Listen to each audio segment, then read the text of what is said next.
deep in the misty forests of Vermont, where cell phone signals fade and nature rules supreme. A simple act of kindness is about to change 2 lives forever. Mark Thompson, a hard-working single father struggling to make ends meet, is hiking with his young daughter when distant cries pierce the morning calm. Following his instincts, he discovers a woman trapped in quicksand, her expensive clothes caked in mud, desperation in her eyes. Without hesitation, he risks his own safety to save her, never knowing she's Sarah Maxwell, the reclusive billionaire heiress seeking escape from her high-profile life. What happens when fate brings together 2 souls from vastly different worlds through one selfless act of courage? Before we jump back in, tell us where you're tuning in from. And if this story touches you, make sure you're subscribed, because tomorrow I've saved something extra special for you. Mark Thompson's calloused hands moved methodically across the old kitchen table, sanding down the rough edges where Emma had gotten a splinter last week. The morning sun filtered through threadbare curtains, casting long shadows across the cabin's worn floorboards. Behind him, a kettle whistled on the ancient stovetop, a sound that always made him pause and glance at the faded photograph on the wall. Sarah had loved that sound. "It means home," she'd say, her smile bright even in those final days at the hospital. Now 5 years later, that same smile beamed from their 8-year-old daughter's face as she bounded down the stairs, her backpack already secured for their weekly hiking adventure. "Dad, did you pack the trail mix?" Emma's voice carried the same musical lilt as her mother's, a reminder that brought both joy and an familiar ache to Mark's chest. "Right here, sunshine." He patted the worn canvas bag by his feet. "And your nature journal's in there too." The journal had been last year's Christmas gift, bought with extra money he'd earned doing repairs at the local diner. Its pages were now filled with Emma's careful drawings of leaves, birds, and woodland creatures, each one labeled in her improving handwriting. Mark checked his watch, an old Timex that had seen better days, just like everything else in their modest home. He had exactly 45 minutes before he needed to start his workday. These Friday morning hikes with Emma were sacred, carved out of his packed schedule of handyman jobs and odd repairs that barely kept them afloat. "Remember the rules?" he asked, shouldering their shared backpack. Emma rolled her eyes good-naturedly, reciting from memory, "Stay where you can see me, no picking strange plants, and always answer when you call." She grabbed her walking stick from beside the door, a piece of maple he'd smoothed and decorated with her on her 8th birthday. "And watch out for quicksand," she added with theatrical flair. Mark chuckled. "There's no quicksand in Vermont. Kiddo, you've been watching too many adventure movies." The morning air was crisp as they stepped onto their small porch, the wooden steps creaking beneath their feet. Their cabin sat at the edge of the state forest, a location that made up in natural beauty what it lacked in modern conveniences. The mortgage was manageable, barely, thanks to its remote location and modest size. Emma skipped ahead, her dark braids bouncing against her purple jacket, a hand-me-down from their neighbor's daughter that she insisted was vintage cool. Mark watched her navigate the familiar path with confident steps, pride mixing with worry in his chest. She was growing up too fast, asking questions that became harder to answer. Why couldn't they go to Disney World like her classmates? Why did they have to buy everything from thrift stores? When would they get a new car to replace their rusting pickup? He'd learned to be honest with her, explaining their situation in terms she could understand. "We're rich in different ways," he'd tell her, pointing out the sunset views from their porch, the symphony of birdsong in their backyard, the freedom to walk in nature whenever they wanted. Most days, it felt like enough. But sometimes, watching her press her nose against shop windows or carefully fold the pages of toy catalogs, his heart would clench with a familiar guilt. The trail opened up before them, damp with morning dew and scattered with early autumn leaves. Emma had already pulled out her journal, ready to document any new discoveries.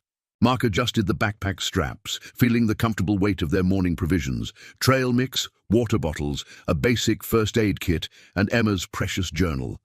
Everything they needed for their weekly adventure. "Dad?" Emma called. From a few steps ahead, her voice carrying that tone of serious inquiry he'd come to recognize. "Do you think Mom would have liked our Friday hikes?" Mark paused, his throat tightening as it always did when Emma asked about Sarah. "She would have loved them, sunshine. She always said the best classroom was outdoors." He smiled, remembering Sarah's passion for teaching before illness had forced her to leave her kindergarten class. "In fact, she's the one who taught me all about the birds we hear on our walks." Emma nodded solemnly, processing this new piece of information about the mother she barely remembered. Then, with the resilience of childhood, her face brightened. "Race you to the big oak." She took off down the trail, her laughter echoing through the trees. Mark watched her go, adjusting his pace to keep her in sight while giving her the illusion of independence she craved. The morning stretched before them, full of possibility, and for now, the weight of unpaid bills and looming repairs faded into the background. Here, in these precious moments before the world demanded his attention, Mark Thompson was simply a father, sharing the morning with his daughter, their footsteps adding to the quiet symphony of the awakening forest. The old oak tree marked the beginning of their favorite trail, its massive branches reaching toward the cloudy Vermont sky like gnarled fingers. Emma had already claimed her usual spot at its base, her nature journal balanced on crossed legs, as she sketched the cluster of mushrooms she'd discovered poking through the fallen leaves. "Remember what I taught you about mushrooms?" Mark asked, settling beside her on a dry patch of ground. "Never touch, just look," Emma recited, her pencil moving carefully across the page. "And definitely never eat them unless an expert says it's okay." She paused, adding careful shading to her drawing. "Dad, do you think I could be a mushroom expert when I grow up?" Mark smiled, watching her tongue peek out in concentration as she worked. "You can be anything you set your mind to, sunshine. Though I have to admit, I was kind of hoping you'd take over my handyman business." He winked, and she giggled, both of them knowing it was a running joke between them. The morning air was growing warmer, burning off the mist that had settled in the valley overnight. Through the canopy above, patches of sky played hide and seek with the clouds. Emma's journal pages rustled as she turned to a fresh sheet, the previous pages filled with weekly observations. A robin's nest from early spring, wildflowers from summer, and the changing colors of leaves as autumn crept in. "Look, Dad," Emma pointed to a branch where a downy woodpecker worked industriously. "It's the same one from last week. See the marking under its wing?" She quickly added it to her journal, noting the date and location with the methodical precision she'd developed over their months of nature walks. Mark watched her work, marveling at how these simple walks had sparked such curiosity in his daughter. The journal had been an impulse purchase, spotted in the window of the local bookstore when he'd been fixing their heating system. 3 extra repair jobs and 1 skipped lunch later, he'd been able to afford it. Seeing how she treasured it, how it fed her growing love of science and nature, made every sacrificed meal worth it. Their path wound deeper into the forest, following a trail that had become as familiar as the halls of their small cabin. Emma stopped occasionally to document new findings, a peculiar leaf, an interesting rock, a spider's web jeweled with dew. Mark carried their old digital camera, a graduation gift from his college days that still worked well enough to capture the occasional specimen Emma wanted to study more closely at home. "Dad," Emma began, in that thoughtful tone that often preceded her most challenging questions, "why do you think some people don't like living near the forest? Lisa at school said her mum would never live out here because it's too remote." She pronounced the word carefully, clearly having learned it recently. Mark considered his answer as they navigated around a fallen log, one they'd been watching decompose since spring. "Well, sunshine, some people prefer having lots of neighbors and stores nearby. They like being able to order pizza delivery or go to the movies whenever they want. But we have better things," Emma declared with the certainty of childhood. "We have owl concerts at night and berry patches in summer, and we have our special Friday walks." She stopped to press a particularly vibrant maple leaf between the pages of her journal. "Plus, we can see the stars. Lisa says she can hardly see any from her house in town." Mark felt the familiar warmth spread through his chest, the one that came whenever Emma showed such contentment with their simple life. He'd spent countless nights worrying whether he was giving her enough, whether she was missing out on the experiences her classmates took for granted. Moments like these reassured him that maybe, just maybe, he was doing something right. A distant roll of thunder interrupted their reverie. Mark glanced at the sky visible through the leaves, noting the darkening clouds. "Looks like we might need to cut today's adventure a bit short, kiddo. Race you to the lightning tree." Emma carefully tucked her journal away, zipping it securely in the waterproof pocket he'd added to their backpack. The lightning tree, an old birch split down the middle by a storm years ago, marked their usual turning point. They'd discovered it on their first walk after moving to the cabin, and Emma had declared it magical, convinced that the split was evidence of nature's power to create art. As they began their journey back, the first drops of rain filtered through the canopy above. Emma's laughter echoed through the trees as she dodged the falling drops, her purple jacket darting between trunks like a woodland sprite. Mark followed at an easy pace, keeping her in sight while letting her maintain her sense of adventure. The forest around them was coming alive with the approaching rain, the wind stirring leaves and branches in a rushing dance. Neither of them could have known that this ordinary Friday morning with its familiar routines and simple pleasures, was about to become anything but ordinary. The Maxwell Industries boardroom occupied the entire top floor of a gleaming Manhattan skyscraper, its floor-to-ceiling windows offering a view that most people only saw in postcards. Sarah Maxwell sat at the head of the polished mahogany table, her father's empty chair to her right, serving as a constant reminder of the legacy she now carried. The Wall Street Journal article projected on the screen behind her dubbed her America's Most Eligible CEO, a title that made her want to crawl out of her expertly tailored Chanel suit.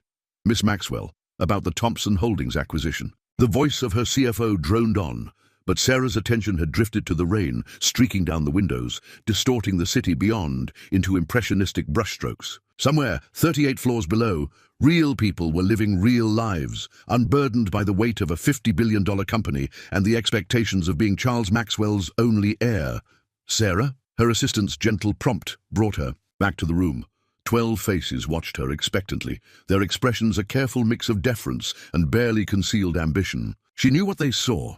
The perfectly coiffed blonde hair, the carefully maintained poise, the mask of confident leadership she'd worn since inheriting the company 3 years ago at 27. "The acquisition can wait," she said, her voice carrying the quiet authority she'd learned to project. "We need more due diligence on their environmental impact." It was a reasonable delay tactic, one that would give her the breathing room she desperately needed. After the meeting, alone in her office, Sarah picked up the silver frame that held the last photo taken of her and her father. They were at their Vermont property, a secluded estate he'd bought as a surprise for her mother, who had passed before ever seeing it. In the photo, his smile held the same strain she now recognized in her own reflection. "You were right, Dad," she murmured, touching the glass gently. "Sometimes you need to step away to see things clearly." He'd said those words during their last conversation, when she'd found him looking through old family albums instead of preparing for the next day's board meeting. 2 days later, his heart had given out on the private tennis court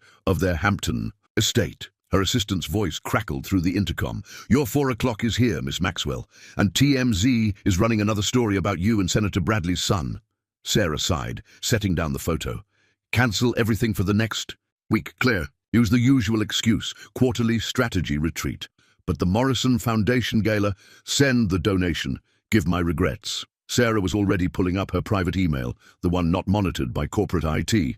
Within minutes, she had booked a room at the small inn near their old Vermont property, using her mother's maiden name, Baker, as she always did when she needed to disappear. The town of Milton Falls barely warranted a dot on most maps, which was precisely why she chose it. Her father had kept the property despite her mother's passing, though he'd rarely visited. Now it sat empty most of the year, maintained by local staff who respected the family's privacy. Sarah had been there only twice since inheriting it, but something about the ancient forests and quiet mountains called to her, especially on days when the corporate armor felt too heavy to bear. An alert flashed on her phone. Another email from the board about succession planning and the importance of securing the Maxwell legacy. The subtext was clear. At 30, she should be focusing on marriage and producing an heir, not just running a Fortune 500 company. The society pages were full of speculation about her love life, each photo of her with a potential suitor dissected for hidden meaning. Sarah slipped off her heels, padding across the plush carpet to the private bathroom where she kept an emergency go-bag. Within it was everything she needed to transform from Sarah Maxwell, CEO, to Sarah Baker, anonymous tourist. Well-worn jeans, hiking boots, and comfortable sweaters, chosen specifically because they would never catch a society photographer's eye. The late autumn rain had turned to sleet against her office windows, but the weather report for Vermont promised clear skies by morning. She had a 7-hour drive ahead of her, enough time to let the corporate world fall away. Her Range Rover, the modest one she kept for these escapes, not the chauffeured luxury SUV that usually transported her, was already waiting in the private garage below. "Claire," she called through the intercom one last time, "hold everything unless it's absolutely urgent. And Claire, thank you for understanding." Her assistant's reply carried a smile Sarah could hear.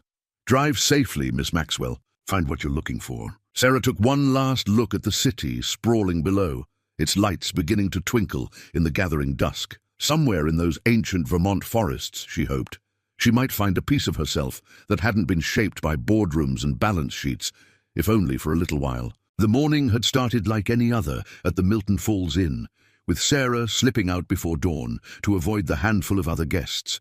Her father's property was technically off-limits while under maintenance, but she knew these trails from her childhood visits. What she hadn't counted on was the recent heavy rains, transforming familiar paths into treacherous ground.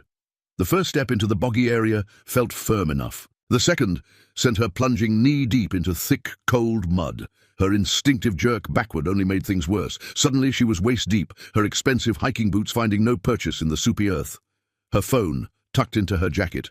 Pocket might as well have been on the moon for all the good it did her. No signal as usual in these woods. Help! The cry tore from her throat before pride could stop it. Somebody help! The mud was at her ribs now, each movement drawing her deeper into the earth's cold embrace. Her designer coat, chosen for style, rather than function, was saturated, adding weight she couldn't afford. Somewhere in the distance, a child's laughter echoed through the trees. Sarah's heart leaped. Help, over here! She tried to keep her voice steady, fighting the panic rising in her chest. The mud reached her shoulders, and for the first time in her adult life, Sarah Maxwell felt completely, utterly powerless. Did you hear that? Emma stopped mid-sentence in her description of the morning's mushroom findings, her head tilted like a curious bird. Mark paused, listening. Through the gentle patter of leftover raindrops, a faint cry reached them. His body tensed, parental instincts shifting from his daughter to the unknown voice in distress. "Stay here," he ordered Emma, already moving toward the sound. Then, remembering who he was talking to, he added, "Actually, come with me, but stay behind me." They moved quickly through the forest, Mark's mind racing through possibilities. An injured hiker, a lost tourist. The voice called again, closer now, with an edge of desperation that made him quicken his pace. They found her in a clearing he'd always warned Emma away from, known locally for its treacherous spring mud. The woman was submerged almost to her, neck-dark mud contrasting sharply with her pale, terrified face. "Don't move," Mark called, already shrugging off his backpack. "The more you struggle, the faster you'll sink." His voice carried the calm authority he'd learned as a volunteer firefighter years ago, before Emma was born. "Emma, get me that fallen branch." He pointed to a sturdy length of oak while he quickly unlaced his boots, securing them to the end of his belt. The woman's eyes tracked his movements, fear warring with confusion on her face. "My name's Mark, and that's my daughter Emma. We're going to get you out, but you need to do exactly what I say." He tested the ground carefully, finding a relatively solid path to where a young birch grew near the mud pit's edge. "What's your name?" "Sarah," she managed, her teeth chattering either from cold or fear. "Probably both." Emma returned with the branch, a perfect length, thank God, and Mark quickly stripped off the smaller twigs. "Okay, Sarah, when I extend this branch to you, I want you to grab it with both hands. Don't pull, just hold on. I'm going to tie my belt to it for extra support. Emma, stand back by that big tree, and if I tell you to run for help, you run straight to Richardson's farm. Remember the way?" Emma nodded solemnly, her eyes huge but remarkably calm. Sarah had sunk another inch while they talked, the mud now brushing her chin. "Ready?" Mark positioned himself carefully, bracing against the birch. "Remember, don't pull, let me do the work." Sarah grabbed the branch with shaking hands, her grip white-knuckled but steady. Mark took a deep breath and began the careful process of extracting her from the earth's grasp. The mud released her reluctantly, making obscene sucking sounds as he gradually pulled her towards solid ground. When Sarah finally collapsed onto firm earth, she was covered head to toe in dark mud, shaking violently. Without hesitation, Mark shrugged off his jacket and wrapped it around her shoulders. Emma hovered nearby, clutching her nature journal like a talisman. "Thank you," Sarah managed between chattering teeth. I really thought." She couldn't finish the sentence. "Dad's good at fixing things," Emma offered proudly, "even stuck people." Mark smiled despite the situation. "Can you walk? Our cabin's about 15 minutes from here. You need to get warm and cleaned up." He looked at her mud-caked clothes. Even covered in muck, he could tell they cost more than his monthly mortgage payment. "We can try to save your coat, too." Sarah nodded, attempting to stand. Her legs buckled immediately, and Mark caught her before she could fall. Without further discussion, he scooped her up in his arms. She was surprisingly light, though the mud added considerable weight. "Emma, grab my pack and lead the way home. And watch your step. No more stuck people today, okay?" His daughter nodded, suddenly serious in her appointed role as guide. As they made their way back through the forest, Mark couldn't help but notice how Sarah's shivering gradually lessened, how she unconsciously curled closer to his chest for warmth. Her eyes kept darting to his face and away again, as if she couldn't quite believe what had happened. They walked in silence, accompanied only by the sounds of the forest and Emma's occasional commentary about landmarks. The morning sun broke through the clouds, casting dappled shadows across their path. Sarah's breathing had steadied, but Mark could feel her heart racing where her body pressed against his. Almost there, he assured her, as their cabin came into view. Emma, run ahead and start the hot water in the bathroom, and grab those clean towels from the laundry. Sarah stirred in his arms. I don't want to impose. You're not imposing, Mark cut her off gently. You're recovering. Besides, Emma's been wanting someone to try her hot chocolate recipe. She'll be crushed if you don't stay long enough for at least 1 cup. A small laugh escaped Sarah's mud-streaked face. Well, I wouldn't want to crush any culinary dreams. Her voice was stronger now, revealing a warmth that matched the gratitude in her eyes. As Emma bounded ahead to prepare for their unexpected guest, Mark felt Sarah relax slightly in his arms. Neither of them could have known that this moment, him, carrying her toward his modest cabin, both of them covered in mud, his daughter playing host, would be the beginning of a story that would change all their lives forever. The cabin's warmth enveloped them as Mark carried Sarah through the door, careful not to bump her mud-covered form against the frame. The space was small, but tidy, with worn furniture that spoke of years of careful use. A handmade quilt draped over the back of a weathered couch, and the air carried the lingering scent of morning coffee. Bathrooms this way, Mark said, navigating the narrow hallway. Emma's laid out towels and some clean clothes. They might not be what you're used to, but they're warm and dry. Sarah felt a sudden tightness in her throat at the simple kindness. The bathroom was modest. No marble countertops or heated floors like her Manhattan penthouse, but Emma had arranged everything with obvious care. A stack of mismatched but clean towels sat beside a pair of faded sweatpants and what looked like a well-loved flannel shirt. The hot water can be a bit temperamental, Mark explained, finally setting her down.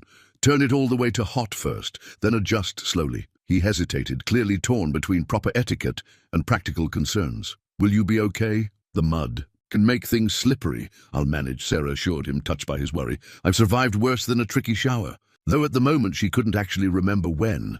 Once alone, Sarah peeled off her ruined clothes, laying them carefully in the old clawfoot tub. The coat was probably beyond saving, but somehow that thought didn't bother her as much, as it should have. As she stepped under the stream of hot water, she heard Emma's voice floating through the thin walls, chattering excitedly about making hot chocolate the special way. The borrowed clothes felt like a warm embrace, soft from countless washes, smelling faintly of mountain air and whatever detergent they used. Sarah caught her reflection in the foggy mirror and barely recognized herself. Without her usual makeup and styled hair, wearing someone else's clothes, she looked real, human. The thought was strangely comforting. In the kitchen, she found Emma perched on a stool, carefully measuring cocoa powder into 3 mismatched ceramic mugs. Mark stood at the stove, stirring what smelled like homemade soup. The domestic scene hit Sarah with unexpected force. When was the last time someone had cooked for her without being paid to do so? You look better, Mark observed, his eyes crinkling at the corners.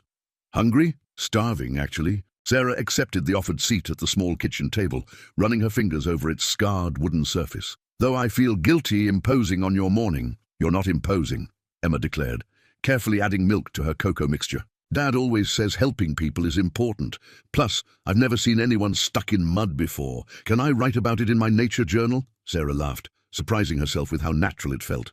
Of course, though maybe classify it under what not to do in the forest. Mark set a bowl of soup in front of her, something homemade with vegetables and barley, along with a chunk of crusty bread. Emma's journal is becoming quite the wilderness survival. A guide, he said with obvious pride, though usually with less dramatic rescues. The soup was possibly the best thing Sarah had ever tasted, or maybe it was just the circumstances, making everything feel more vivid, more real. Emma delivered her hot chocolate with ceremonial gravity, watching eagerly as Sarah took her first sip. It's perfect, Sarah said, and meant it.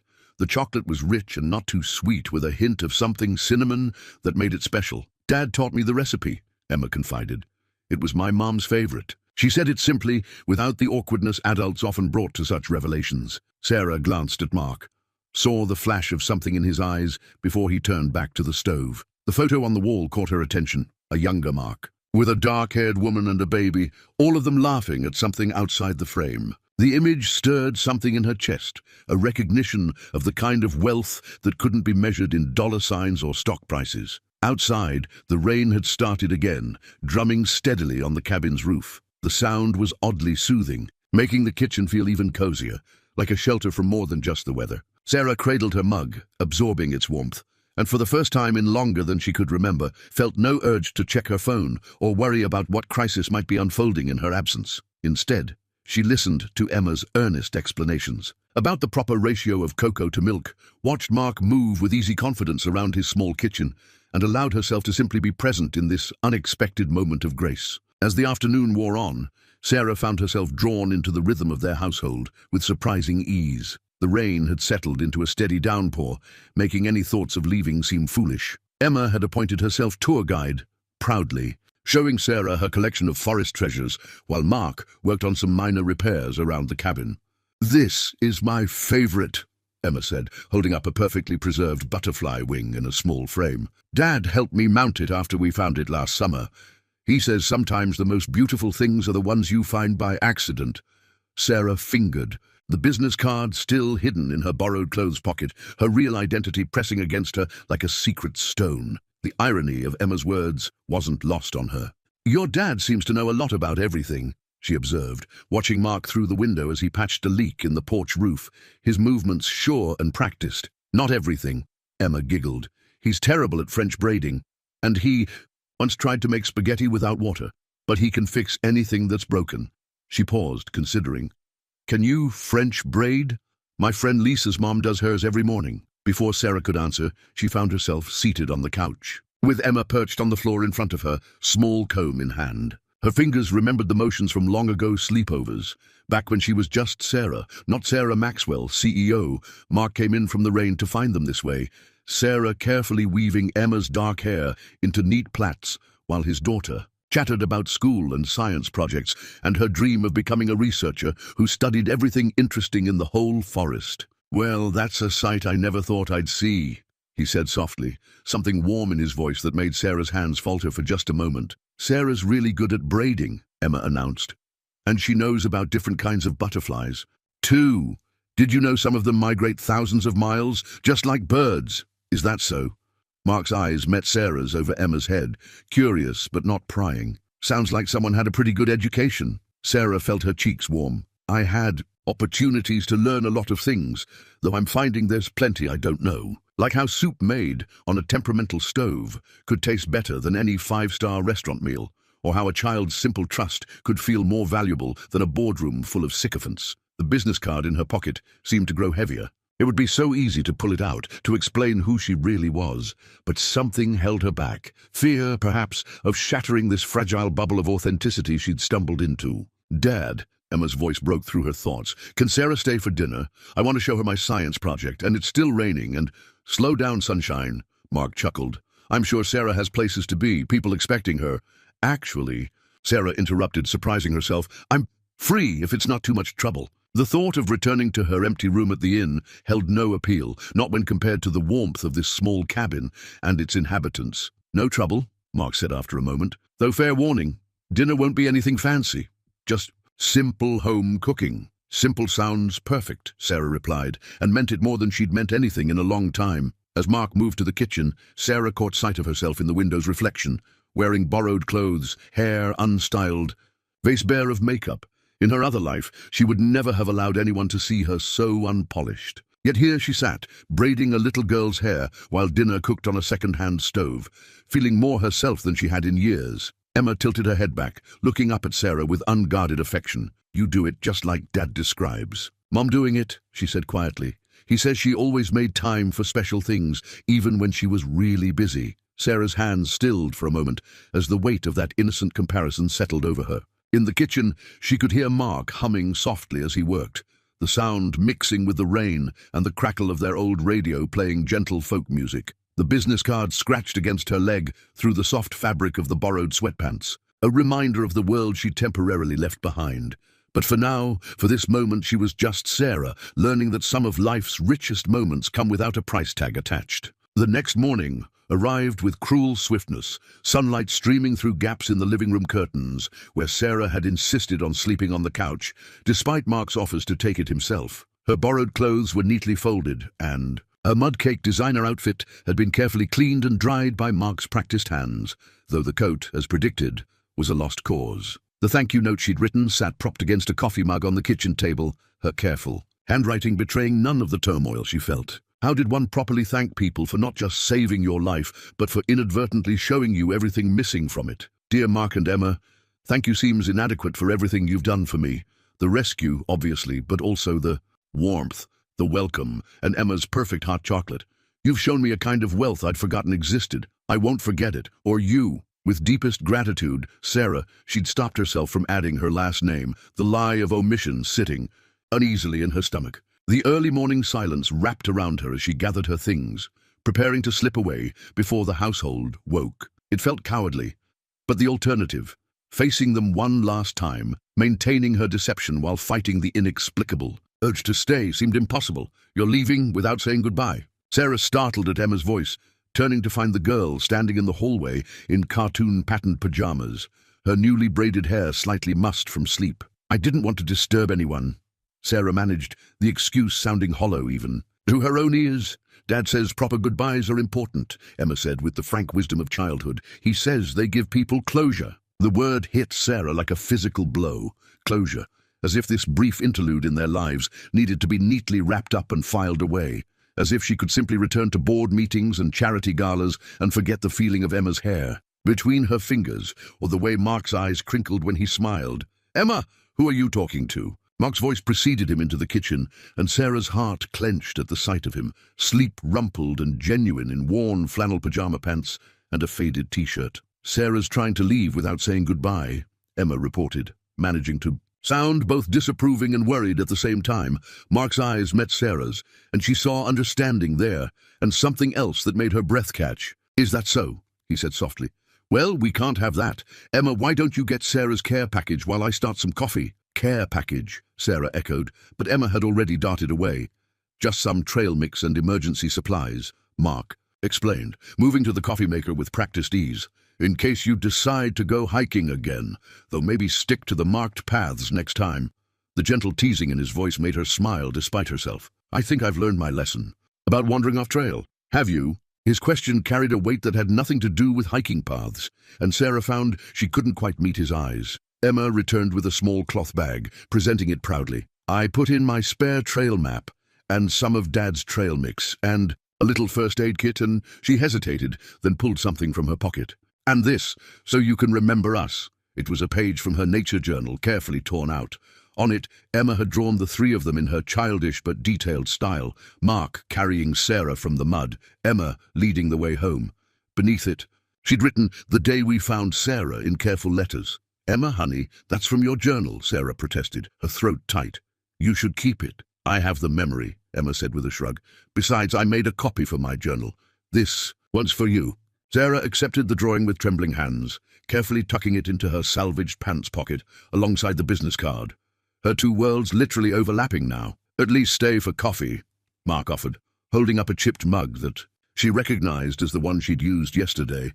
Give us a proper goodbye. The morning sun streamed through the window, catching the steam rising from the coffee maker, turning ordinary kitchen dust motes into dancing gold. Emma had climbed onto her usual stool, already reaching for the cocoa powder with a hopeful expression. Outside, birds were beginning their morning chorus, and somewhere in Manhattan, a company worth billions waited for her return. Sarah's phone, finally dried out and powered up, would be filled with messages demanding her attention. Her carefully constructed escape had just become much more complicated than she'd planned. But for now, coffee sounds perfect, she said, setting down her bag and accepting the offered mug, allowing herself one more moment in this world she'd stumbled into by accident. A week passed, marked by autumn rain and lingering thoughts. In the cabin, Emma's latest drawing hung on the refrigerator, three figures rendered in careful colored pencil, the middle one suspended in brown scribbles, meant to be quicksand. She'd spent hours getting the details right, the red of Sarah's mud-stained jacket, the determined set of her father's shoulders as he pulled their mysterious guest to safety. Mark found his eyes drawn to it every morning as he made coffee, remembering the weight of Sarah in his arms, the trust in her eyes as he'd carried her home. The kitchen seemed quieter now, though Emma filled it with her usual chatter about school and science projects. Something was missing, like a song half remembered, its melody just out of reach. Dad? Emma's voice broke through his thoughts as she spread her homework across the kitchen table. Do you think Sarah liked my drawing, the one I gave her? Mark smiled, running a hand over his daughter's hair, still neatly braided in the style Sarah had taught her. I'm sure she loved it, Sunshine. Who wouldn't? Then why hasn't she visited? She knows where we live. The question held all the direct simplicity of childhood, hitting Mark with unexpected force. Sometimes grown-ups have complicated lives. He began, then stopped, recognizing the inadequacy of the explanation. Truth was, he'd wondered the same thing. The mysterious Sarah had left an impression deeper than her brief stay would suggest, in the way Emma now insisted on making hot chocolate fancy style, in the empty mug that somehow remained in its spot by the coffee maker, in the quiet moments. When the rain drummed on the roof and Mark found himself straining to hear footsteps on the porch. She seemed kind of sad sometimes, Emma observed, pencil tapping thoughtfully against her math homework. Not on the outside, but in her eyes, like Mrs. Rodriguez at school when she talks about her old home in Puerto Rico. Mark paused in his dinner preparations, struck by his daughter's perception. There had been something in Sarah's manner, a kind of wistful appreciation for their simple routines, as if she were watching a play she longed to join, but couldn't. Maybe she had to go back to her own life, he said carefully. Sometimes people come into our lives for just a moment, but that doesn't make the moment less special. Emma considered this, her small face serious. Like Mom. Mark's hand stilled on the vegetables he was chopping. Yeah, sunshine, like Mom. Though the comparison stirred something uncomfortable in his chest. Sarah's absence felt different. Not the clean break of death, but something unfinished. A story interrupted mid-chapter. The evening settled around them, bringing its familiar routines. Emma worked on her homework while Mark prepared dinner, the radio playing softly in the background. Outside, the first stars appeared through breaks in the clouds, and somewhere an owl began its nightly surveillance. Dad, Emma's voice came again, softer now. I think she kept the piece of my journal because she needed it more than I did, like how you kept Mom's yellow sweater even though it had holes. Mark looked at his daughter, really looked at her, marveling at how wisdom could come from such unexpected places. When did you get so smart? Emma grinned, the serious moment passing. I've always been smart. Mrs. Baker says I get it from both sides of my family tree. The evening wound down as it always did. Homework finished, dinner eaten, dishes washed. Emma's bedtime routine included a new step now, checking her braids in the mirror, adjusting them with careful fingers just as Sarah had shown her. Mark watched from the doorway, his heart doing that strange skip it had started doing whenever. Something reminded him of their unexpected guest. Later, after Emma was asleep, Mark sat on the porch with his evening coffee. The night air carried the sharp edge of approaching winter, and the forest was alive with small sounds. His eyes drifted to the trail where he'd carried Sarah home, remembering how light she'd felt despite the mud, how her breath had warmed his neck as she'd held on. The drawing on the refrigerator was visible through the kitchen window, Emma's artistic tribute to their adventure. But it wasn't complete, Mark realized. It showed the rescue, the dramatic moment, but not the quiet ones that followed. Not Sarah teaching Emma to braid hair, or the way she'd fit so naturally at their small kitchen table, or how her laughter had filled spaces in their home they hadn't known were empty. Mark sipped his cooling coffee, listening to the night sounds of the forest. Somewhere out there, Sarah was living her own life, carrying a piece of Emma's journal with her. He hoped, wherever she was, she remembered them as more than just a rescue story. He hoped she remembered the way Emma's face had lit up at her praise, the warmth of shared soup on a rainy day, the simple peace of belonging, if only for a moment, to their small family circle. The property deed sat heavy in Sarah's designer handbag as she guided her Range Rover down the familiar dirt road. 2 weeks of sleepless nights and endless meetings had led to this moment. Her hands trembled slightly on the steering wheel. Sarah Maxwell, who routinely negotiated billion-dollar deals, nervous about approaching a small cabin in the woods. The afternoon sun caught the autumn foliage, transforming the forest into a cathedral of gold and crimson. She'd changed clothes 3 times before leaving the inn, finally settling on simple jeans and a sweater that cost more than she wanted to think about. Emma's drawing rode in her pocket, transferred from outfit to outfit over the past weeks. Its edges softened from frequent handling. The cabin looked smaller than she remembered, more weathered. Smoke curled from the chimney, and she could see Emma's purple jacket hanging by the door. Sarah sat in her car for a long moment, remembering how it had felt to be just Sarah, wrapped in borrowed clothes and simple kindness. A knock on her window made her jump. Emma stood there grinning through the glass, her breath fogging the window. "You came back." The simple joy in her voice made Sarah's carefully prepared speech catch in her throat. Mark appeared on the porch, wiping his hands on a dish towel. His expression was unreadable, but something in his stance told Sarah he'd been expecting her, or at least hoping for her return. "Going to sit in there all afternoon?" he called, a hint of teasing in his voice that gave her courage. Sarah stepped out into the crisp autumn air, immediately enveloped in Emma's enthusiastic hug. "Dad kept your coffee mug in the same spot," Emma informed her conspiratorially. And I've been practicing my braids every day. Emma, Mark's gentle warning carried from the porch. Let Sarah breathe. But Sarah found herself clutching Emma just as tightly, inhaling the simple scent of children's shampoo and fall leaves. I missed you too, she whispered, surprising herself with her honesty. Mark had descended the porch steps, moving toward them with careful grace. He looked exactly as she remembered. Strong, steady, his eyes crinkling at the corners as he watched. Their reunion. Welcome back, stranger. The word stung more than it should have. Sarah straightened, one hand still on Emma's shoulder. About that, I need to tell you something, both of you. Hot chocolate first, Emma declared, grabbing Sarah's hand. You can talk while I make it fancy style. Mark's soft chuckle broke the tension. Better do as she says. Emma's gotten quite particular about her hosting duties. The cabin's interior wrapped around Sarah like a warm blanket. Everything was exactly as she remembered. The worn furniture, the family photos, Emma's, artwork on the fridge. But now she noticed other things too. The slight sag in the roof visible through the window, the drafty spots near the doors, the way Mark had carefully patched and maintained everything to stretch their limited resources. Emma bustled around the kitchen with exaggerated ceremony, carefully measuring cocoa powder, while Mark leaned against the counter, watching Sarah with quiet intensity. The property deed in her bag seemed to pulse like a living thing. I haven't been entirely honest with you, Sarah began, her fingers tracing the familiar chip in her designated mug. My name is Sarah Maxwell, as in Maxwell Industries. She forced herself to meet Mark's eyes, watching for the moment of recognition. It came slowly, then all at once. She saw him straighten, his easy manner shifting as the implications sank in. Emma, focused on her cocoa preparation, remained blissfully oblivious. The day you found me, I was hiding. From my life, my responsibilities, my board of directors. The words tumbled out now, weeks of practice speeches dissolving into raw truth. I own property near here, the old Morrison estate. I came out to breathe, and then I got stuck, quite literally, and you... She gestured helplessly. You saved me, in more ways than one. Mark's expression had grown carefully neutral. Sarah Maxwell, he said slowly, testing the name. The Billionaire CEO. Done, Emma announced triumphantly, presenting 3 mugs of hot chocolate with flourish. I added extra marshmallows because it's a special occasion. Sarah accepted her mug, grateful for the momentary reprieve. The chocolate was perfect, of course. Everything about this place was perfect, in its own imperfect way. I came back because I have a proposal, she said finally, reaching for her bag. One that could change everything if you'll let it. Mark's old toolbox sat open on the kitchen counter, his father's worn wrench still warm from fixing the leaky faucet. He ran his thumb over its scratched surface as Sarah spread the property deed and related papers across their small table. The contrast was stark.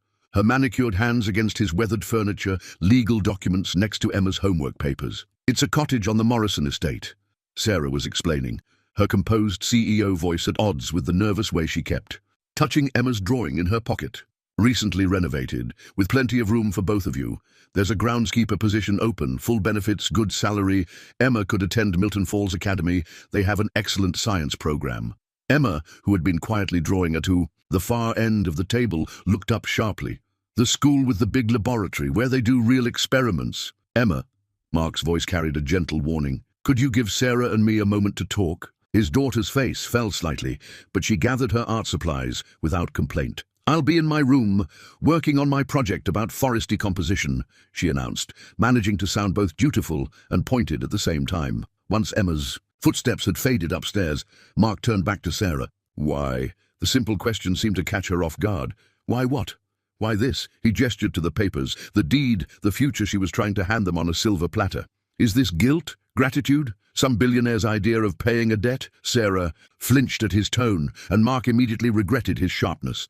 But the toolbox caught his eye again, his father's tools, passed down along with lessons about honest work and self-reliance. I've managed to keep a roof over our heads for 8 years. We're not charity cases. That's not... Sarah stopped, visibly collecting herself. Do you know what I thought about most after I left here?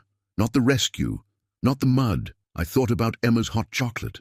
About the way you showed her how to properly measure ingredients, how you turned a simple task into a lesson about precision and care. I thought about how this cabin, with all its worn edges and patched places, feels more like a home than my penthouse ever has. She stood, moving to the window where Emma's latest nature drawings were taped to the glass. When I was her age, I had every advantage money could buy. Private tutors, expensive schools, summer programs at Harvard. But no one ever taught me to make hot chocolate. No one ever showed me how to find joy in simple things. Mark watched her, this powerful woman, who somehow looked lost in his humble kitchen. The setting sun painted her hair gold, reminding him of how she'd looked in borrowed clothes, all pretense stripped away. I'm not offering charity, Mark. I'm offering an opportunity. For all of us. She turned back to him, and there was something raw in her expression. Emma has such potential, such curiosity about the world. The academy would nurture that. And you shouldn't have to patch and mend everything alone. I manage, he said quietly, but his eyes drifted to the corner where water damage was beginning to show through his latest repair. But you don't have to just manage. Sarah's voice was soft now, all CEO authority gone. When I was here, watching you with Emma, seeing how you've built this life for her, it made me realize how empty my own life has become. All my success, my wealth, what good is it if I can't use it to help the people who've shown me what really matters? Mark picked up his father's wrench, its familiar weight grounding him. And what happens when you get tired of playing fairy godmother to the poor handyman and his daughter? When your board of directors or society friends raise their eyebrows at your charity project? Is that what you think this is? There was hurt in her voice now, and something else, something that made Mark's heart beat faster. I'm not playing at anything. These past 2 weeks, trying to go back to my normal life, nothing felt right. Every board meeting, every charity gala, every carefully orchestrated social event, it all felt hollow. I kept thinking about Emma's drawing, about your coffee in the morning, about how it felt to be just Sarah. She moved closer, close enough, that Mark could smell her subtle perfume mixing with the cabin's wood smoke. I'm not offering to rescue you, Mark Thompson. Maybe I'm asking you to rescue me again.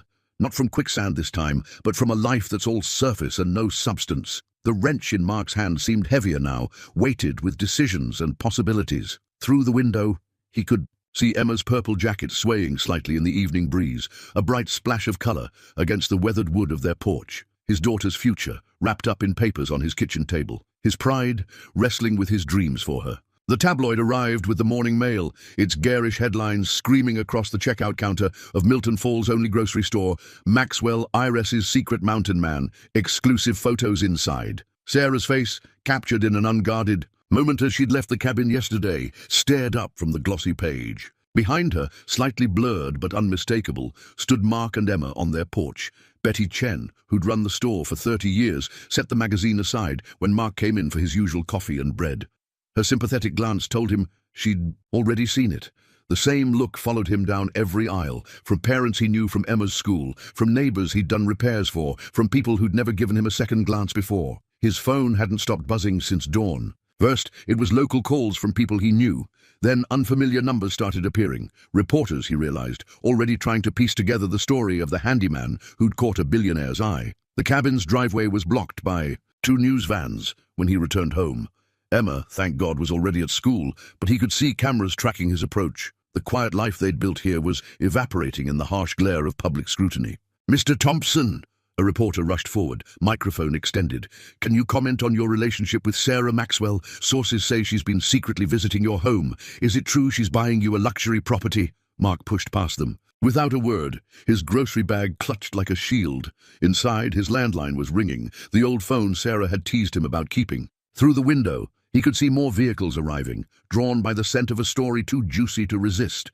The reclusive billionaire CEO and the rustic mountain handyman. His cell phone buzzed again. Sarah's name flashed on the screen. Her real number, not the temporary one she'd been using. He let it go to voicemail, just like the previous 5 calls. The betrayal sat heavy in his chest, though a quiet voice in his head argued that this wasn't her fault. She'd been careful, discreet. Someone must have followed her. The landline stopped ringing, only to start again immediately. This time he picked up, recognizing the school's number. Mr. Thompson, Emma's principal sounded harried. We have a situation here. Reporters have gathered outside the school. They're trying to photograph Emma through the classroom windows. We've moved the children to the cafeteria, but I'll be right there. His voice sounded strange to his own ears, tight with an emotion he couldn't name. The drive to school was a blur of autumn colors and churning thoughts. A sleek black SUV with tinted windows fell into place behind him halfway there. Sarah's security team, he realized. The same ones who'd failed to keep her privacy intact now moved to protect his daughter. Emma was waiting in the principal's office, her face pale but composed. She clutched her nature journal like a talisman. Dad, she said as soon as he appeared in the doorway. "Everyone's asking about Sarah. Tracy showed me the picture on her mum's phone." "Why are they calling you a fortune hunter? What does that mean?" The principal cleared her throat. "We've had calls from several news outlets requesting interviews, and some of our more affluent parents have expressed concerns about the attention this might bring to the school."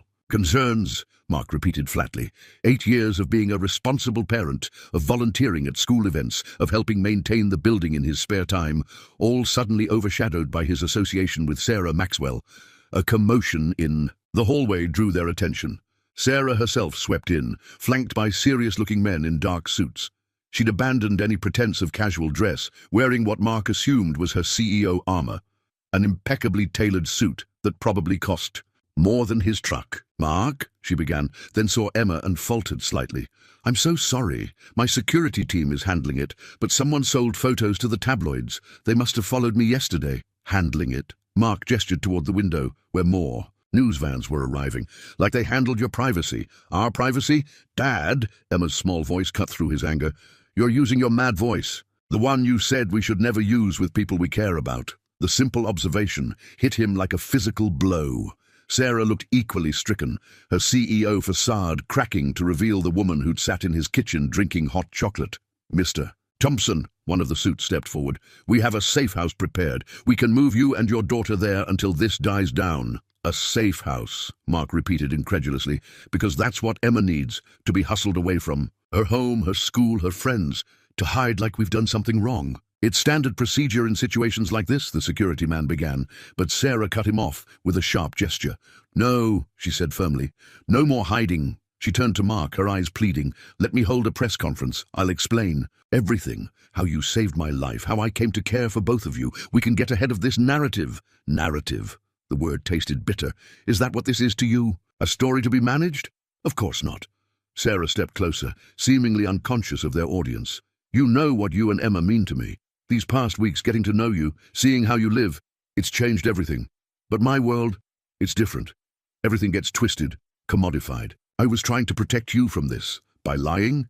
The hurt spilled out before he could stop it. "By playing at being just another hiker who stumbled into our lives? Was any of it real, Sarah? Or were we just your taste of how the other half lives?" Emma's sharp intake of breath made them both turn. She sat very straight in her chair, her nature journal open to the drawing of their first meeting. "You promised," she said to Sarah, her voice small but steady. "When you taught me to braid my hair, you promised you'd come back. You said promises matter more than money." Sarah moved to kneel beside Emma's chair, heedless of her expensive suit against the institutional carpet. "I meant it," she said softly. "Everything that happened here was real, more real than anything in my other life." The principal's phone buzzed again, making them all jump. Outside, the crowd of reporters had grown. Mark could see his neighbors gathering too, watching the spectacle unfold. His quiet life, his daughter's stability, the fragile connection he'd allowed himself to feel with Sarah, all of it seemed to be dissolving in the harsh light of public scrutiny. "Dad?" Emma's voice drew his attention back. She held out her nature journal, opened to a new page. While they'd been talking, she'd been drawing, their cabin, surrounded not by reporters, but by protective trees. In the drawing, 3 figures stood on the porch, him, Emma, and Sarah, while dark clouds loomed but couldn't quite reach them. "Sometimes," she said carefully, "the best shelter isn't hiding, it's standing together." Out of the mouths of babes, Mark thought, meeting Sarah's tear-bright eyes over their daughter's head. Their daughter. The thought came unbidden, but once there, it refused to leave. The world outside was waiting to tear apart whatever story they tried to tell, but in here, in this moment, Emma had drawn their truth with the simple wisdom of a child's heart. Emma's science project lay half-finished on the kitchen table, a meticulous study of forest decomposition, now interrupted by the chaos of their new reality. 3 days had passed since the tabloid explosion, and their quiet life had transformed into a careful dance of timing and avoidance. Mark found himself checking for cameras before letting Emma play in the yard, while their usual morning hikes had become impossible due to photographers hiding in the woods. "Look, Dad," Emma said, pointing to her project display. She'd arranged leaves in various stages of decay, each carefully labeled and documented. "Mrs. Peterson says, if I can finish this by next week, I could qualify for the regional science fair, the one at Milton Falls Academy."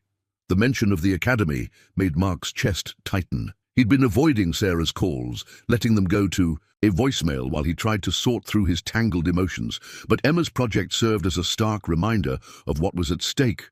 Not just their privacy, but his daughter's future. "That's impressive work, Sunshine," he said, examining her detailed notes. Her handwriting had grown neater over the past weeks, he noticed, a small change that spoke volumes about her growing maturity.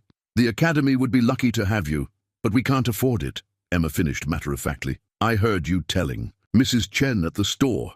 Before everything." Mark sat heavily in his kitchen chair, the same one where Sarah had sat explaining her proposal just days ago. "Emma, it's okay, Dad," she continued, arranging her leaves, not meeting his eyes. "I know you work really hard, and I love our school. It's just—" She hesitated, then pulled something from her project folder, a printed brochure for the Academy's science program. "They have a real laboratory and a greenhouse, and they do experiments with actual scientists." The brochure was worn at the edges, clearly read many times. Mark recognized it as the same one Sarah had brought with her property deed proposal. His daughter had kept it, nurturing a dream she was too kind to push him about. A knock at the door made them both freeze. They'd learned to dread unexpected visitors. Reporters were getting craftier about finding ways to approach them, but through the window, Mark recognized Sarah's driver, James, standing on their porch with a large envelope. "Mr. Thompson," James said formally when Mark opened the door. "Miss Maxwell asked me to deliver this personally. She wants you to know she's respecting your space, but there are some time-sensitive matters regarding Miss Emma's potential enrollment that need attention." The envelope contained admission papers for Milton Falls Academy, already marked with sticky notes showing where signatures were needed. A handwritten note in Sarah's elegant script sat on top. "Mark, I understand if you need time, but Emma's education shouldn't have to wait for us to figure things out. The Academy's science fair is next weekend. They've agreed to let her enter as a prospective student. No strings attached. This isn't about us. It's about her future." "Sarah." Emma watched him read the note, her fingers absently tracing the decay. Patterns on her leaves. The project was good, better than good. It showed real scientific methodology, the kind of thinking that deserved nurturing in a proper laboratory, not just their kitchen table. "Dad?" Emma's voice was careful, measured, in the way children are when they're trying very hard not to hope too much. "Is that from Sarah?" "Yes." He set the papers down next to her project. "She thinks you should enter the science fair at the Academy." Emma's face lit up before she carefully controlled her expression. "But what about the reporters? And everything?" "That happened." Mark looked at his daughter's project, at the careful documentation of how things broke down to create new growth, at the way she'd traced nature's process of turning endings into beginnings. "Sometimes," he said slowly, "we have to decide what matters more, staying comfortable or growing into something new." He picked up the enrollment papers, weighing them in his hand. They represented so much more than just school admission. They were Sarah's way of saying she wasn't giving up, that she understood his need for space, but wouldn't let Emma's opportunities slip away while they figured things out. "What do you think, Sunshine? Ready to show those Academy scientists what real forest research looks like?" Emma's smile was like sunrise breaking through clouds. She threw her arms around him, careful even in her excitement not to disturb her leaf specimens. "Can I call Sarah to tell her? Please?" Mark hesitated, then nodded. "Yeah, I think it's time we all talked." Outside, the late afternoon sun filtered through autumn leaves, casting patterns across Emma's project that reminded Mark of the way light had played across Sarah's hair in their kitchen. Sometimes love was about grand gestures and dramatic rescues, but sometimes he was learning. It was about knowing when to step back, when to let go of pride, when to recognize that growth, like Emma's decomposing leaves, required both endings and beginnings. The rain-soaked letter trembled in Mark's hands as he stood on the Academy's grounds, the elegant stone buildings looming through the downpour. Emma's science project had earned her not just admission to the fair, but an invitation to demonstrate her research for the school's environmental science department. The letter praised her remarkable insight into ecological systems and her innovative approach to data collection. He'd come to drop off her project materials early, wanting to ensure everything was perfect for tomorrow's presentation. What he hadn't expected was to find Sarah there, walking the grounds with the school's board of trustees. Their eyes met across the rain-swept courtyard, and for a moment neither moved. She broke away from her group first, murmuring something to them before walking toward him. Her heels clicked against the wet pavement, designer umbrella held carefully. Over her impeccable suit, the distance between them felt both infinite and microscopic. "You came," she said simply, stopping just out of reach. "I was hoping—" She caught herself, professional mask slipping. "Emma's project is causing quite a buzz. The science department chair called it groundbreaking." "That's not why you're here, though, is it?" Mark's voice came out rougher than intended. These aren't just school trustees. I recognize the man in the grey suit from magazine covers. He's on your board of directors. Sarah's composure wavered. They insisted on a meeting about my recent behavior, my concerning choices in personal associations. The bitterness in her voice was new. They're worried about company image, stock prices, succession plans. Exactly what I was afraid of. Mark held up the sodden letter. This is Emma's future we're talking about, her chances. I won't have it tangled up in corporate politics and scandal. Mark, no, Sarah. You sweep in with your proposals and your private schools and your perfect solutions. But look what follows. Reporters harassing my daughter, corporate boards judging our association, our whole lives turned into some sort of modern fairy tale for the media to pick apart. The rain intensified, but neither moved for shelter. Sarah's umbrella tilted, sending a cascade of water between them. Is that what you think I'm doing? Sweeping in like some fairy godmother? Her voice cracked slightly. I'm trying to break free of their expectations, their constant judgment. When I'm with you and Emma, I'm not the Maxwell heiress or the CEO or the most eligible billionaire. I'm just Sarah. The Sarah who gets hot chocolate made specially for her, who learns to braid hair, who finally understands what a real home feels like. And what happens when you get tired of playing house, when the novelty of our simple life wears off? The fears that had been haunting him spilled out. Emma adores you. She's already lost one mother. I won't let her lose another person she loves because reality finally sets in. Sarah stepped forward suddenly, close enough that her umbrella covered them both. You think this is playing house? Mark, I haven't slept properly since that first day you carried me out of the mud. I sit in board meetings, thinking about Emma's nature journals. I come home to my empty penthouse and miss the sound of your coffee maker, the creaky step on your porch, the way you look at me like you see past everything I'm supposed to be to who I really am. She reached into her suit jacket and pulled out a folded paper, Emma's drawing, now protected in a plastic sleeve but clearly well handled. This is reality to me now. Everything else feels like the pretense. A door opened somewhere behind them, voices carrying across the courtyard. Sarah's board members were emerging, but she didn't turn around. They want me to issue a statement, she continued, voice low and intense. Deny any romantic involvement, paint it as a simple rescue story that the media overblew. Put it to bed, they said, like what I feel for you and Emma could be dismissed with a press release. And what do you feel? The question escaped before Mark could stop it. Sarah's free hand came up to touch his cheek, heedless of who might see. Terror, she whispered. Complete terror. Because I've spent my whole life being what other people needed me to be. The perfect daughter, the capable CEO, the suitable heiress. But with you and Emma, I finally want to be myself. And that terrifies me more than any corporate takeover or media scandal ever could. The rain drummed against her umbrella, creating a private world in the midst of the academic courtyard. Behind them, voices grew closer. But in that moment, Mark saw past the designer clothes and corporate armor to the woman who'd sat in his kitchen wearing borrowed sweats, teaching his daughter to braid hair. I'm terrified too, he admitted softly. Terrified of trusting this, of letting Emma trust it, of believing in fairy tales. Then let's write our own story, Sarah said. No fairy godmothers, no glass slippers. Just us, figuring it out together. Messy and real and absolutely terrifying. The choice hung between them, as tangible as the rain. The hospital bracelet seemed impossibly small around Emma's wrist as she lay in the emergency room bed, her normally rosy cheeks pale against the stark white sheets. What had started as a mild fever during her science fair presentation had rapidly escalated into a frightening bout of pneumonia, her excitement about showing her project giving way to labored breathing and alarming coughs. Mark sat beside her bed, his large hand engulfing her smaller one, watching the monitors with the kind of intensity he usually reserved for complex repairs. The private room, arranged within minutes of their arrival thanks to a phone call from Sarah, felt both like a luxury and a reminder of how quickly their worlds had entangled. Dad, Emma's voice was weak but determined. Did they save my project? Shh, sunshine. Don't worry about that now. But he smiled despite his concern, recognizing the same stubborn focus he often saw in the mirror. Sarah has it. She's keeping it safe. As if summoned by her name, Sarah appeared in the doorway, still in her elegant suit from the science fair, but looking uncharacteristically disheveled.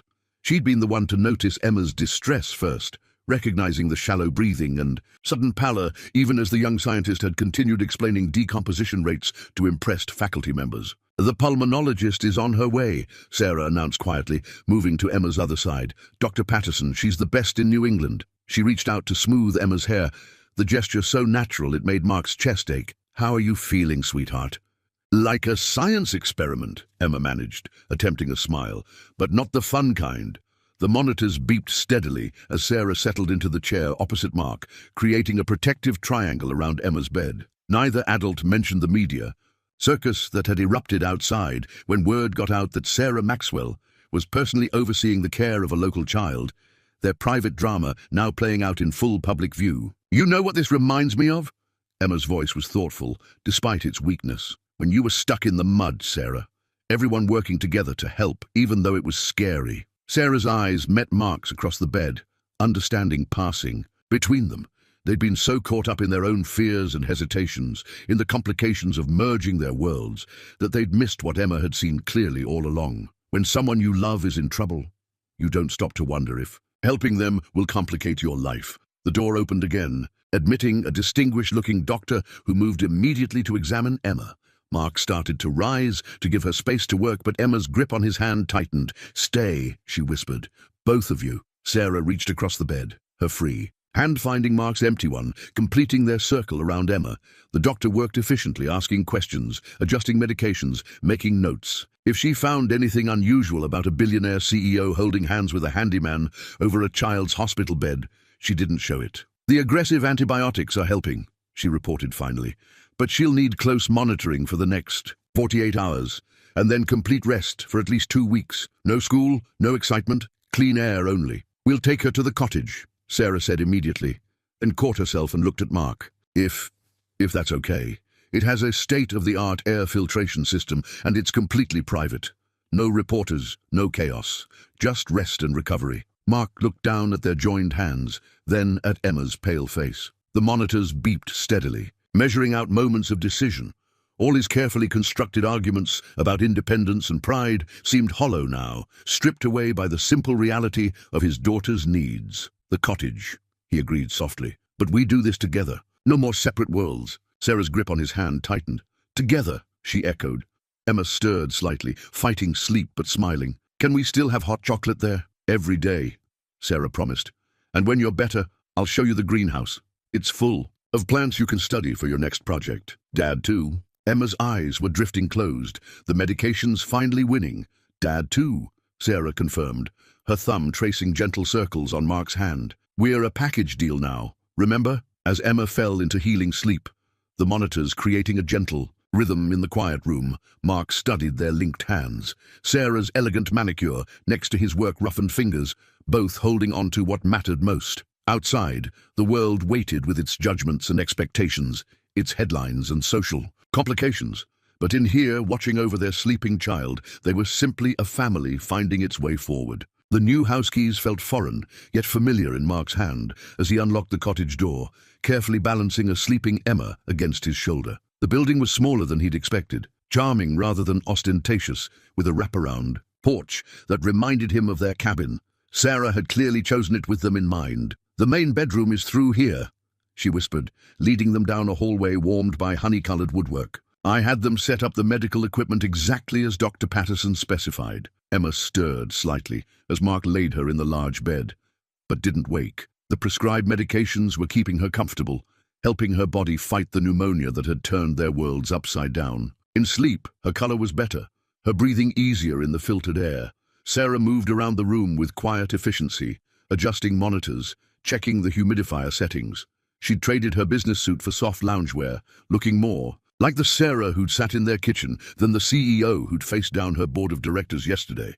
"They're not happy with my decision," she said softly, sensing his thoughts as she tucked a blanket around Emma. "The board. They spent 2 hours trying to convince me that taking a leave of absence to care for my friend's daughter was corporate suicide." "What did you tell them?" Mark moved to the window, taking in the view of the estate's carefully maintained grounds. Somewhere beyond the trees, reporters were still camped at the main gate, but here they were cocooned in privacy. "I told them that some things matter more than stock prices." She joined him at the window, close enough that their shoulders touched. "Then I introduced them to my new head of corporate social responsibility, Claire, my assistant. She's been running things behind the scenes for years anyway, and she fully supports our plans for expanding educational access in rural communities." Mark turned to her, understanding dawning. You're using this whole situation to launch new initiatives. Why not? A hint of the CEO sparkled in her eyes. The media wants a story. I'll give them one, about breaking down barriers, about recognizing that talent and potential exist everywhere, not just in privileged circles. Emma's science project is actually the perfect example. A brilliant study of environmental systems, created on a kitchen table by a girl who deserved better resources. You're amazing, Mark said simply, and watched a blush color her cheeks. Terrifying sometimes, but amazing. Terrifying? She arched an eyebrow. The way you take life's complications and turn them into opportunities. The way you fight for what matters. He gestured around them. The way you somehow found a cottage that feels like our cabin, only safer, she finished. Better equipped for Emma's recovery, but still a home, not a showpiece. She hesitated, then added, I had them bring some things from your cabin. Emma's nature journals, your father's tools, the family photos. They're in boxes in the living room. I thought we could decide together where everything belongs.